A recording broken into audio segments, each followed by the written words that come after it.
நடிகர் விஜயை வைத்து திருப்பாச்சி, சிவகாசி என 2 வெற்றி படங்களை கொடுத்த இயக்குனர் பேரரசு விஜய் மீண்டும் நடிக்க வர வேண்டும் என்று பேசியுள்ளார்.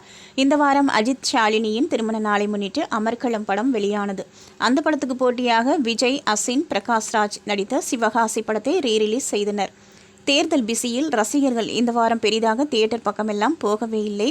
அதனால் 2 படங்களும் பெரிதாக வசூல் அல்லவில்லை என்கின்றனர்.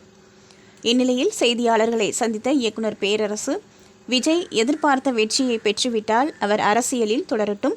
ஆனால் ஒருவேளை அவரது கனவு நனவாகவில்லை என்றால் மீண்டும் நடிக்க வர வேண்டும்.